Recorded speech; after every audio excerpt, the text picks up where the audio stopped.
I think we've talked quite a bit in detail about the capitalist entities in Pride, which was really excellent discussion. And now I think maybe we have to talk about the other elephant in the room, the one with big guns and an anger management problem. So how does it affect Pride when cops and the military turn up, and how does their presence conflict with what Pride is about? So I think on the very surface level of it, having cops and military at Pride is going to make people feel uncomfortable. You have to remember that at the end of the day, Pride is supposed to be one of the biggest events in the LGBTQ plus calendar, and it's essentially supposed to be a safe space. And having cops and military there, some people may feel comfortable with their presence. You know, if you have sort of a middle class cis white gay man, they might be perfectly fine having a cop or a military person there. But you have to remember, especially when we're talking about something like Pride in London, it's not just a local event, and it's not even just national, but it becomes international. A lot of people come from other countries to this event, and they're normally coming from countries where it isn't okay to be queer, and they come over there so they can embrace their identity. But the reason why it's not okay to be queer is because of laws that we put down when we invaded with our military within the last century, right?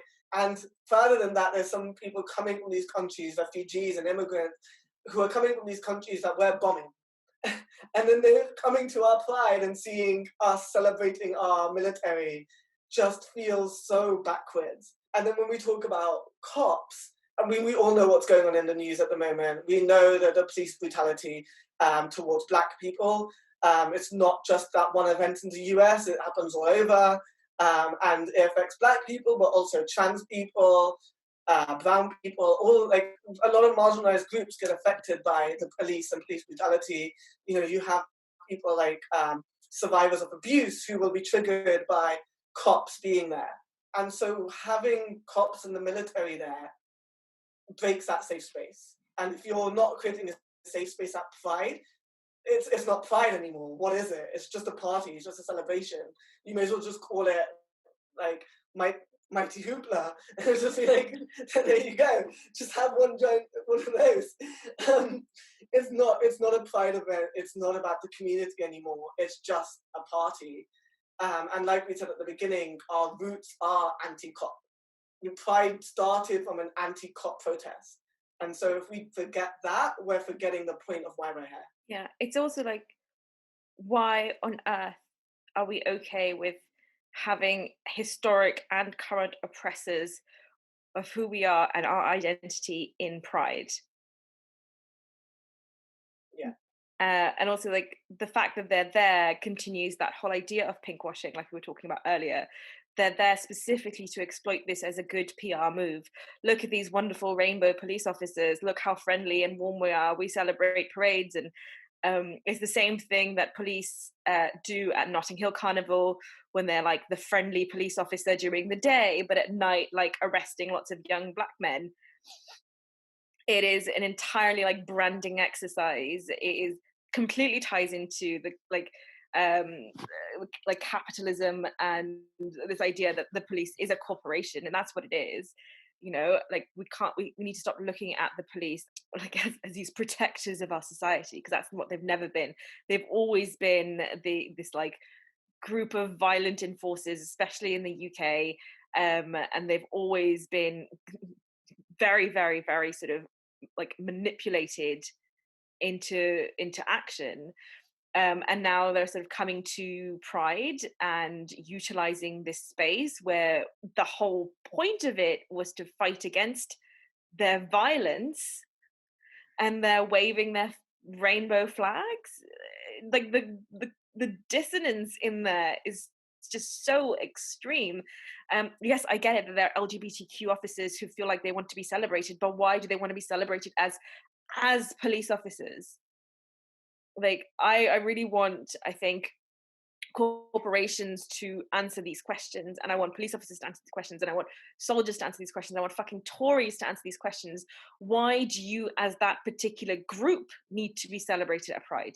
That particular group that has been oppressive, that particular group that contributes to the violence and harm of LGBTQ people, that particular group that rolls back the rights of trans people, that particular group that continues to feed into these violent narratives that make us scared every single day of our lives, why do you need to be there as that group and not as an individual? Yeah, that's what I was going to say, actually. Like, when I march at Pride, I'm not marching as a content marketing professional who happens to be queer. I'm marching as a queer person who happens to be a content marketing professional because I need to eat.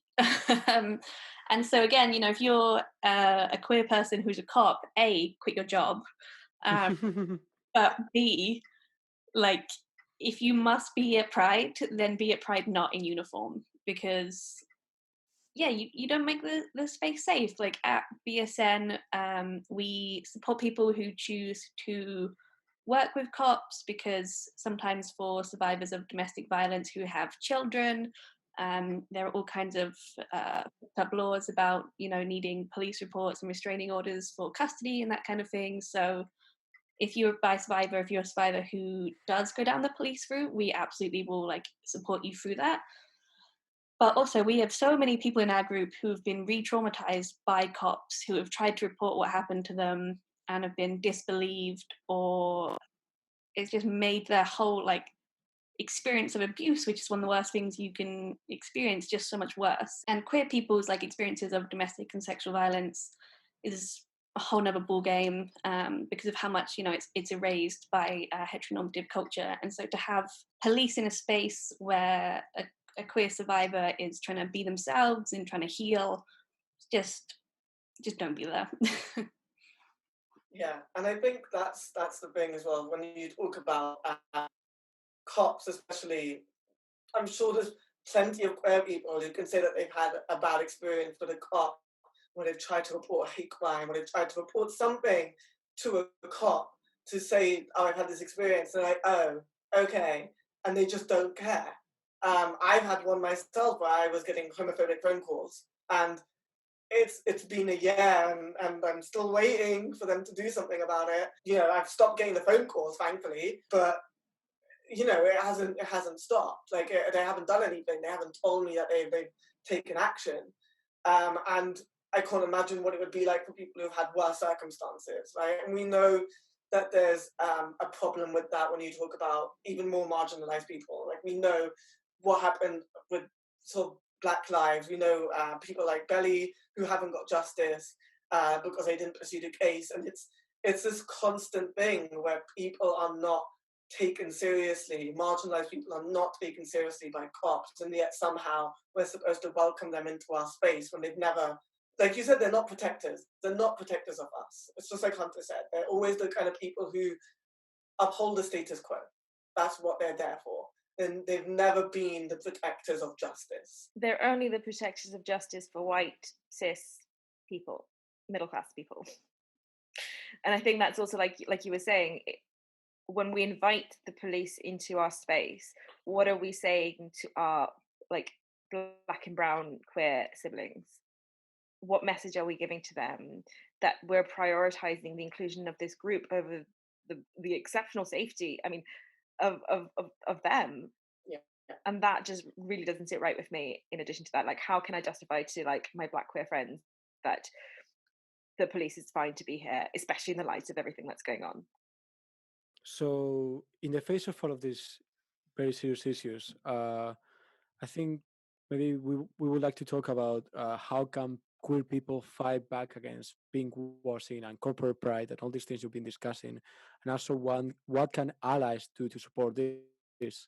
I think it's very difficult to put the onus on pushing back against pinkwashing on the queer community, because I think, as we've spoken about a lot so far in this stream, in that there's a huge ethical dilemma between wanting to push for visibility and outreach in a way that, like, you sometimes have to accept money from people you don't want to accept money from, or participate in over corporatized prides, and wanting to push back against pinkwashing and rainbow capitalism. So I think the queer community definitely can't do this by ourselves, and I think this is going to be something where we need to definitely put the horse before the cart, and the horse here is abolishing our capitalist system, which is, you know, going to moot the problem, because I don't think it's possible for the queer community, and maybe you two will agree with me, to effectively push back against corporatization and pinkwashing before we get rid of the underlying problem, which is capitalism. Yeah, 100%. I was speaking at another panel with members of the original LGS minors, and they were sort of talking about, you know, why they decided to go and support the minors, which isn't a traditionally LGBTQ cause. You know, why are you concentrating on something that isn't your issue? And his response was, everything is our issue. Class is our issue. Capitalism is our issue. We should be dismantling these bigger structures, and we can't be continually focused in just what is our own problem. And I think that's where it becomes really key to look beyond just being queer. Like, actually, what are the root causes of this society that harm us and harm other marginalized people and other marginalized groups, and let's address those together. And capitalism is the core of it. White supremacy is the core of it. And there's the two big things that we should be attacking, because they will solve an enormous amount of problems for the world. Just sort of adding on to that, I think that's my problem with how the word queer is used as well, because I think queer for me has always been quite a radical term. It's very much anti-establishment, and I think even the term is getting pinkwashed because it's starting to become synonymous with just white cis gay people. And they'll be like, oh look, it's queer, and they'll be like, cool, so they're all gay men, and you've got one brown person in there, and they're all cis. That's queer to you. Okay. And it becomes a problem where we start going down that path where we start pinkwashing ourselves, and we need to start pulling that back. And I think it's really hard, like I was saying, like, you know, I like London Bi Pandas having to choose between being at Pride and supporting this capitalist entity and not being at Pride and then losing that visibility. It becomes a really difficult game. So I feel like some of the onus is definitely on Pride organizers to actually be listening to the community and dialing back the whole idea of making it a celebration. Like, I think some of them are going in the wrong direction, Manchester Pride. But it's a problem where we're trying to make it more and more of a spectacle, and that's not ever what it's been about. You know, you see stuff like UK Black Pride, where when they got bigger, they made the well-being tent even bigger and had more panels going on. And I think that's what we should be doing, is we should be trying to put more focus on that. And I think a lot of it is also allies. I think allies need to remember the space that they're in, stop taking up our space, stop treating our space like your party and a good day out for you to be amongst the queers. And, oh, I love the gays, you know, like, just stop that. And if you're going to be at Pride, be there to learn, be there to understand, be there to support. And especially if you're going to a Pride that's free, if you're going to one like Pride in London, donate money. Again, give us your money. Give us your money. Wealth redistribution, it's not donations. Exactly. I also think something that we can do as the queer community is more community events. So, like I said, Black Pride is a great example. I think Bi Pride last year was also a really good example of a pretty decorporatized Pride. You know, it's still a little bit corporate. I actually stole Vodafone's stall for BSN because they had a better space than me. So I just went and took their name tag off and like sat up there, and no one, and like they didn't come and move me. So Vodafone is an ally. But I think, you know, pushing back and creating our own spaces like queer fairs, our own community prides, to kind of, because right now Pride, the big prides, you know, Manchester, London, Brighton, have like the monopoly on what is, you know, the queer events and the queer spaces. And if we create more little ones, more community ones, then we are like controlling the narrative a bit more and easing up some of those issues. Like, we don't have to make that ethical issue of, okay, if we don't accept this corporate funding, then, you know, these like bi teenagers who are going to Pride this year aren't going to see themselves represented anyway, because there's now Bi Pride, or there's going to be stalls at another queer fair or other places where they can access that visibility and representation and community space that's so important for queer people. I do quite like the fact that in London there's been more and more local pride spinning up, because it's removing the idea of like Pride in London is the be-all and end-all of London when it's so corporate, and you have stuff like Forest Gate Pride and Deptford Pride, I'm volunteering for Middlesex Pride, which was supposed to be this year, but, pandemics come and go, I guess. But yeah, having more local prides and more prides that focus on marginalized people and certain areas. I always said that UK Black Pride is one of my favourite events. So Pride in London is Pride in London, but when UK Black Pride got cancelled, that's the one that hurt, because that's my pride, and Bi Pride as well. Yeah, I think for me, hearing about the postponement and cancellation of the first ever Muslim Pride was absolutely heartbreaking, despite them not booking me as an act because I'm too controversial. That is a separate issue that I have with Muslim Pride. But like the fact that this amazing thing was going to happen, like I don't think there's ever been a Muslim Pride ever in the history of time and anywhere in the world. And for it to happen, I was so excited. And I think, just reading on what the next question is, like, what is the future of Pride? I think, Lo, you also answered it really clearly. Like, it's community. The future of Pride is community. That's where all Pride should be heading. It should be focusing on community. It should be community benefit. It should be community driven. It should be community everything. It should happen at a much smaller scale.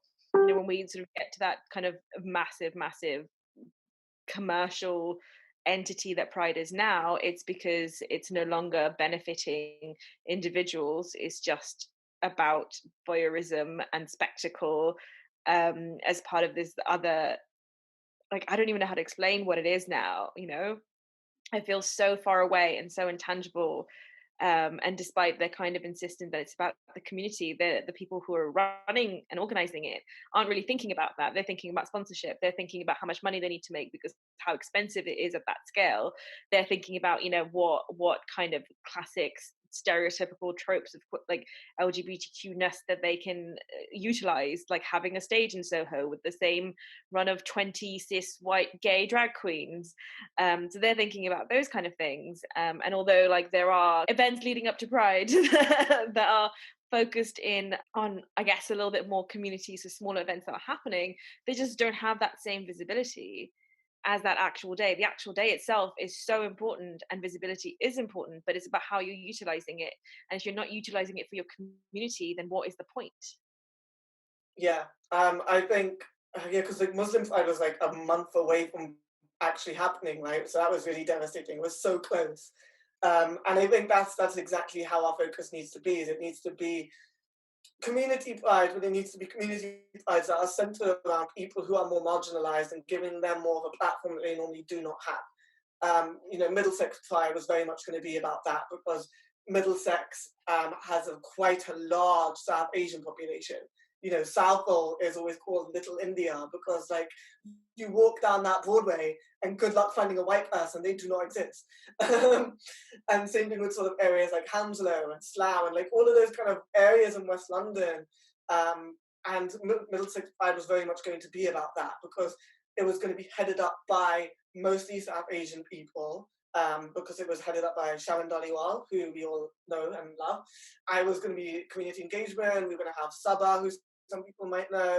It was going to have loads of South Asian people from within the community helping organize it and getting a lot of South Asian acts and South Asian food places and making it very focused around that. And having prides like that, like UK Black Pride, Muslim Pride, Bi Pride, Trans Pride, really trying to focus on the areas that, because it's filling the gap that Pride in London and all these big prides are failing. Across the board, prides are not actually assisting with the marginalized people within their own community. And I think that all of these community prides need to come together to sort of plug that hole, really. It's also every single year Pride has a theme, right?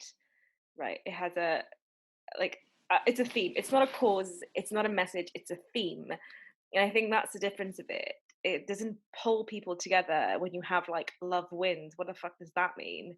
We all know that love doesn't win because we're still here on the losing side being beaten up by cops and homophobes. Love hasn't won, and that's not how we're going to win. And it's this kind of very sort of sanitized, palatable version of queerness that's presented for voyeurism, and that's not where the future of Pride is at all. Yeah. Talking on their theme, last year's was laughable because it was Pride Jubilee and they kept writing protest as one of their slogans. And I'm like, protest, and there's the cops. Make it make sense. So we've talked quite a bit about the future of Pride. I don't know if anyone wants to add anything to that, but if not, maybe we can finish with the last topic, which is very in relation to this, which is what one piece of advice would you give to Pride organizers, if you could? Okay, I guess the one piece of advice that I would give to Pride organizers is to listen. People have been telling you these things for years. Listen to your community activist groups, listen to people attending, stop listening to corporations, stop listening to cops, stop listening to brands, stop listening to the council, listen to your community. It doesn't matter what everybody else is saying. This is an event that's not for that local area. It's not for these problematic groups. It's for your community, and that's who you need to listen to. Yeah, I mean, I would probably just say the same. I think in terms of that, not only just listen, but help and support and assist the people on the ground who are actually doing the work.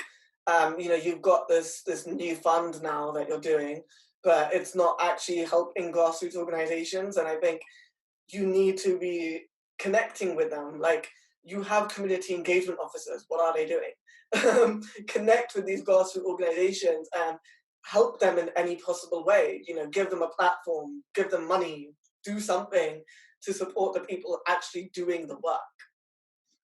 Yeah, I think just to add with that, if your board of directors, which I'm sure all prides have, your main people, the people making the decisions, if working on Pride is the only activism that they do, then get rid of them and get in people who all year round are working with grassroots groups, who are volunteering, who are working in the community, because they are the people who know what's going on and who know what the queer community actually needs and actually is going through.